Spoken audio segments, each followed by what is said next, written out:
Bunny sits in McDonald's with a defibrillated hard-on due to the fact that underneath the cashier's red and yellow uniform, she has hardly any clothes on. Hugely enjoyed writing this novel. You know, it was enormously liberating experience.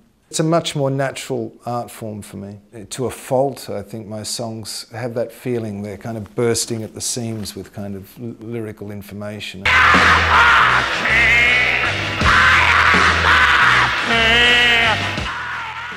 It's about a sexually incontinent hand cream salesman that works the south coast of England, trying to sleep with as many women as he can and look after his 9-year-old boy. And of course, he has this 9-year-old son sitting opposite him, flip-flopping his feet, smiling his wonky smile and playing with a plastic Darth Vader figurine that came free with his Happy Meal. Now, what was important for me was to write a character that was ultimately a monster, but at the same time the reader could see an aspect of themselves within that character, especially the male reader. Female readers are loving this book because it's, at last, their suspicions of the male psyche have been confirmed.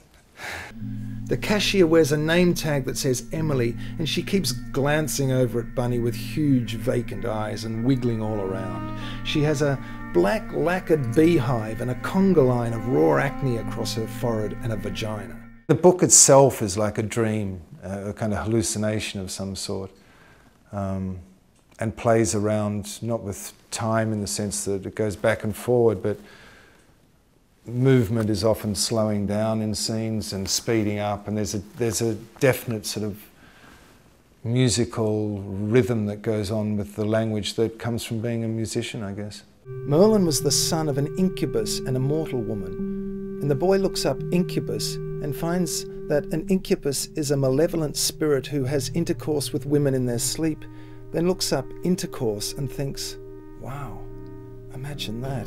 I wrote the first chapter on the iPhone, and then the kind of novelty of that wore off, and I got out a pen and opened a notebook and wrote the rest of it by hand. It's a novel, it's an audio book, and it's an app.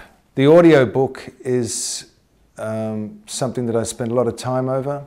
I'm hugely proud of that. I'm a big fan personally of audiobooks. I tried to do something that was a wholly new way of doing an audiobook.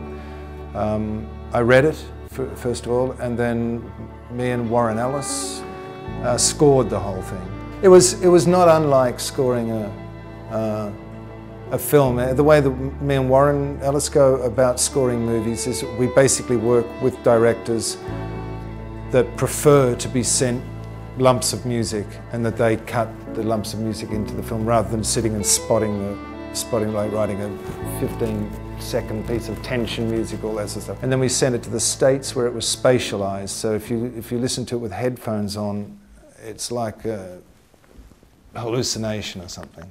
Bunny put this to Poodle down the Wick one lunchtime, and Poodle, self-proclaimed sexpert and barracuda, argued that eating a tuna carpaccio was actually a lot more like eating pussy than a Big Mac. There's certain sound effects that actually feel like they're physically touching you, and I mean it's an extraordinary kind of psychedelic experience.